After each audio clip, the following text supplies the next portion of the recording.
¿Habéis vivido alguna vez la experiencia cuando el tiempo empieza a fluir de forma diferente? ¿Habéis vivido alguna vez la experiencia cuando el tiempo empieza a fluir de forma diferente?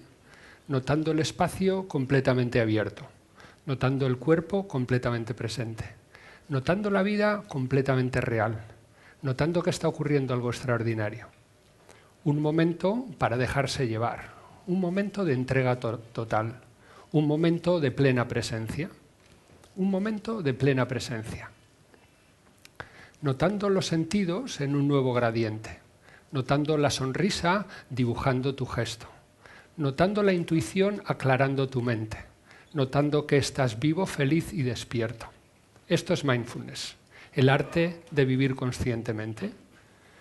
Y esta poesía era lo que yo sentía cuando tuvimos la visita de Jon Kabat-Zinn, que era el fundador de esta clínica donde yo estudié hace 11 años, y vino a Barcelona y vino a visitarnos y tuvimos la suerte de compartir con él un rato y que inaugurara nuestro espacio. Para mí fue un gran momento y después me senté e intenté recoger un poco lo que había sentido, ¿no? Aunque también me estaba dando cuenta entonces.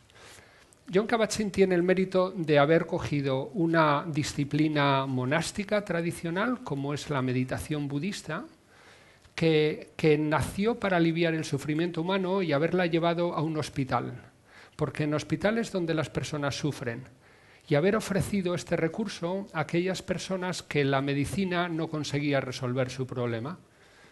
Las personas con enfermedades crónicas o dolencias crónicas, las enfermedades que tenían que ver con la mente y el cuerpo, y dio lugar a una nueva disciplina, lo que ahora se llama la medicina mente-cuerpo, que tiene que ver con aspectos de la mente que afectan al cuerpo, aspectos del cuerpo que afectan a la mente, y cómo ello tiene que ver con el comportamiento.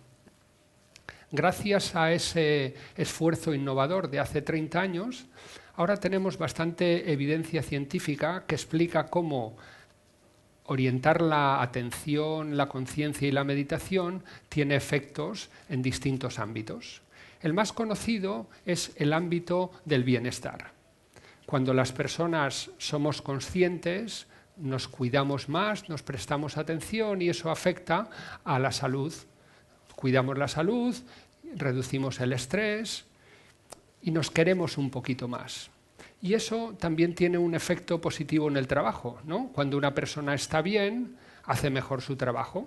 Así que lo que hemos visto es que este desarrollo de la conciencia permite mejorar la atención, la concentración y reducir los errores. Y hay otra ventaja más, que tiene que ver con las relaciones personales. Cuando alguien está bien y hace bien sus tareas, entonces se relaciona mejor con los demás. Disminuye la agresividad, mejora la empatía y ese cóctel facilita las relaciones de colaboración, ¿no? Algo que, como hemos visto antes, es innato a los seres humanos, ¿no? Así que esta tríada es muy poderosa, ¿no? y trata de cómo, siendo conscientes, podemos mejorar el bienestar personal, podemos mejorar la calidad en el trabajo y podemos mejorar las relaciones. Y voy a presentar un ejemplo de cada uno de estos ámbitos. En el bienestar personal muchas veces viene afectado por tendencias que tenemos en la mente de dar vueltas a cosas negativas, ¿no? En psicología se llama rumiación y es un pensamiento obsesivo que nos genera malestar. Esos pensamientos se pueden reducir con la práctica de la conciencia, porque uno empieza a ser consciente de esos pensamientos y los va reduciendo. Y aquí tenemos un gráfico de una investigación que hicimos en 2010, donde en un programa de 8 semanas de mindfulness reducía el malestar asociado con la rumiación y duraba durante la fase de seguimiento. También vimos que mejora la gestión de las emociones. Esta es otra investigación que hicimos más tarde, en 2014, aquí en Barcelona, con médicos de atención primaria, y vimos que la alteración emocional que tenían los médicos tratando con los pacientes se podía reducir con un entrenamiento de 8 semanas de mindfulness, y eso disminuía en 3 dimensiones, en la tendencia a la ansiedad, a la depresión y a la hostilidad, que son las emociones negativas que estaban asociadas con su trabajo, y mejoraba la actividad y disminuía la fatiga, ¿no? Y esto es lo que todos queremos. ¿Cómo podemos tener más actividad y estar menos cansados si disminuimos la cantidad de energía que dedicamos a gestionar la alteración emocional?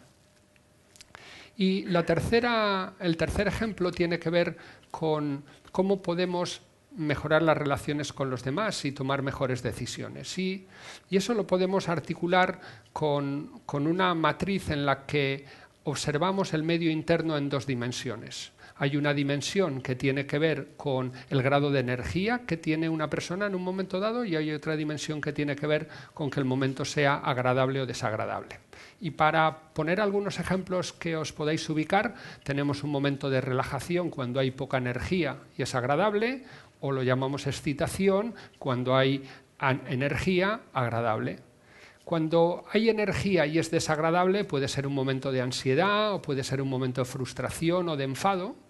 Y cuando tenemos un momento de poca energía desagradable, entonces lo llamamos aburrimiento. Esto sería un poco la periferia de este mapa de los sentimientos. Pero lo más interesante está en el centro, porque hay una zona óptima que no es exactamente el centro. Yo la he puesto un poco como la tengo para mí, pero que cada uno tiene que saber identificarla, y en esa zona es donde tomamos las mejores decisiones. En esa zona es donde escuchamos mejor a nuestros hijos, donde tenemos mejor relación con la pareja, donde podemos funcionar en un equipo, ¿vale? Donde se despliega la mejor versión de uno mismo. No demasiado excitado, no demasiado relajado, no demasiado aburrido, no demasiado ansioso o irritado. Entonces, la clave está en, primero, darse cuenta cuál es el medio interno y contar con recursos para poder recuperar la zona cuando hay acontecimientos o situaciones en la vida que a uno le sacan de esa zona. Y un gran recurso para ello es la práctica de mindfulness. Mindfulness, quizá algunos conocéis la palabra en inglés porque es una palabra que se usa normalmente, pero me gusta más cómo se expresa en chino, que tiene que ver con 2 ideas, la idea de presencia y la idea de corazón. Corazón como la parte afectiva de la mente, ¿no? En chino dirían que mindfulness, conciencia plena en castellano, es cuando una persona está presente de corazón, está viviendo un momento al 100%. Y eso es fácil de decir, pero requiere un poco de entrenamiento. Y el entrenamiento tiene 3 habilidades que tenemos que ensayar. La primera tiene que ver con tener una intención. El cerebro humano tiene esta tendencia a dispersarse, a ir de una idea a la otra fácilmente, con lo cual tenemos que cultivar una intención de estar más presentes, de estar más conectados con lo que ocurre en la realidad momento a momento, no dejarnos ir demasiado hacia cuestiones del futuro y del pasado. La segunda tiene que ver con cultivar una actitud de amabilidad ante la vida y amabilidad ante uno mismo. Muchas veces nos enfrentamos con la realidad, ¿no? Y creemos que luchando con la realidad se puede cambiar. En realidad las cosas que ocurren ya están ocurriendo. Y es más fácil adaptarnos a lo que hay y de esa forma establecer una relación que nos permita quizá cambiar las cosas del futuro. Así que tenemos el componente intención y amabilidad, y luego viene lo más importante, que es conectar con la experiencia. La experiencia en el cuerpo y la experiencia de estar presente. En realidad lo que nos ayuda a estar presentes es recordar el cuerpo y sentir el cuerpo. Y eso se facilita mucho con la práctica. Así que, si os parece, vamos a hacer ahora una pequeña práctica.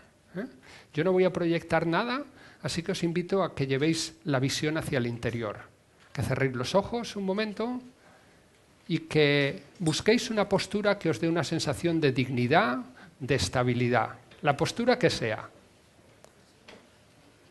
Y con la visión interior, fijaros en esa postura. Fijaros qué se siente habitando un cuerpo humano. Fijaros en el contacto con la silla, los pies con el suelo. Fijaros ¿Cuál es la experiencia en el pecho, en los hombros, en la cara? Fijaros cuál es el efecto de dibujar una ligera sonrisa en la cara.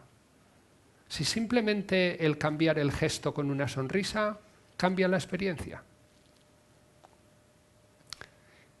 Y luego vamos a llevar la atención a un proceso maravilloso que tenemos que se llama la respiración. Y fijaros cómo fluye la respiración por el cuerpo. Cómo hay una entrada de aire que llamamos inspiración, un momento que parece que da la vuelta y otro momento que llamamos exhalación. Y cómo este proceso implica al cuerpo, pero también tiene un efecto en la mente. Intentar poner la atención en la respiración, en algún sitio que lo podáis seguir bien, en las fosas nasales o en el movimiento del abdomen, acompañando con la atención a la respiración, como si en este momento fuera lo más importante, como si la vida dependiera de ello.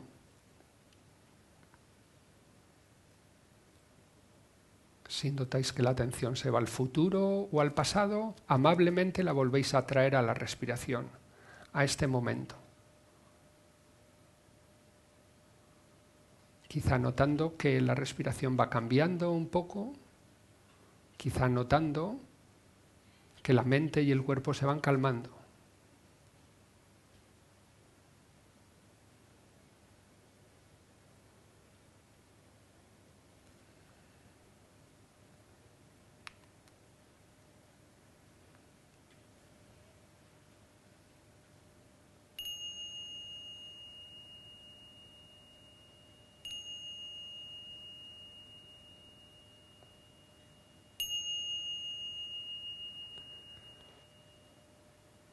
Y podéis ir abriendo los ojos y simplemente notar cuál ha sido el efecto de estos minutos de atención en la respiración. Y os daréis cuenta que cuando practicamos ejercicios que nos conectan con el momento presente, aparece una especie de bienestar interno natural, ¿no? Una tranquilidad, una relajación, ¿no? Es como que el cuerpo recupera un poco esa armonía. Y lo que sabemos ahora es que este bienestar que nace de la práctica de mindfulness son unos circuitos que podríamos decir internos del cerebro que tienen la capacidad neuroplástica. Esto significa que si se entrena, se desarrolla, igual que el tocar el violín o aprender un idioma. Con lo que estos ejercicios se convierten en una forma de crear bienestar internamente.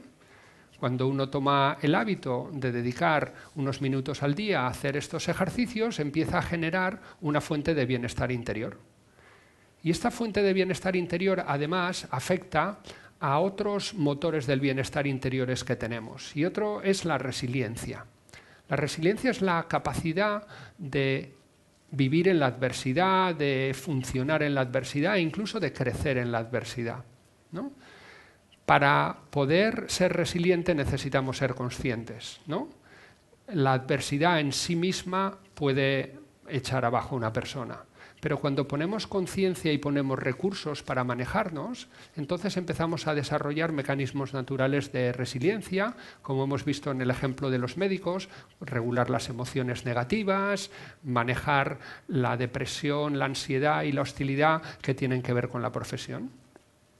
Y esto también hace que aparezca la generosidad y la amabilidad de forma natural, porque cuando estamos más tranquilos estamos en una situación de mayor agradecimiento, nos molestan menos las cosas, nos preocupamos más por los demás y somos más generosos.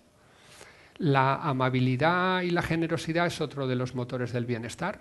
Somos animales sociales y aquellas prácticas que hacen bien a los demás nos hacen sentirnos bien. Y esto tiene que ver con el último motor del bienestar, que es el talante.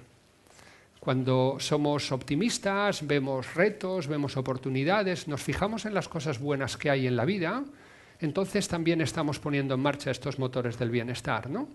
Y veis que están relacionados los unos con los otros. Cuando una persona es más consciente, También empieza a desarrollar de forma natural esta amabilidad, mejora el talante porque se da cuenta que no tiene sentido estar quejándose todo el tiempo de unas cosas y otras que no se pueden cambiar, ¿no? Se da cuenta de que las relaciones humanas son más enriquecedoras cuando hablamos de las cosas que nos conectan y no de lo que nos desconectan, cuando nos cuidamos en vez de nos fastidiamos. Entonces esto empieza a generar una forma diferente de vivir, ¿no? Y no es una cosa nueva, ya lo sabían los antiguos, ¿no?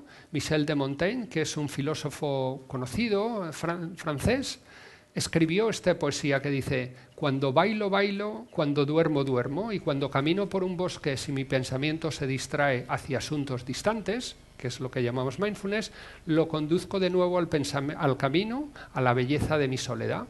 Él practicaba mindfulness a su manera.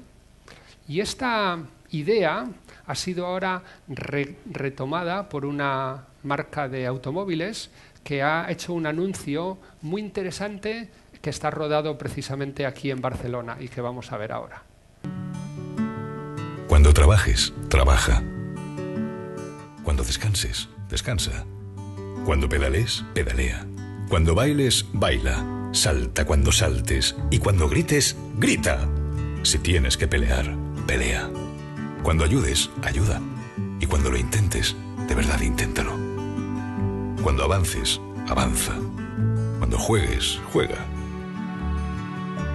Y cuando sueñes, sueña. Cuando ganes, gana. Y cuando pierdas, sobre todo cuando pierdas, pierde. Cuando conduzcas, conduce. Me parece genial que una marca de coches de éxito, ¿no?, haga un anuncio sobre cuando pierdes, pierde, ¿no? Parece que todo es ganar, pero no. Perder es muy importante, porque si uno pierde con conciencia, aprende. Si uno gana con conciencia, no se lo cree. Si uno juega con conciencia, disfruta. Si uno descansa con conciencia, realmente descansa. Y el problema un poco que tenemos es que intentamos hacer todo mezclado, ¿no? Así que la clave para mí es perder o ganar no es lo importante es vivir conscientemente, porque eso es lo más interesante en la vida. Así que muchas gracias por vuestra atención.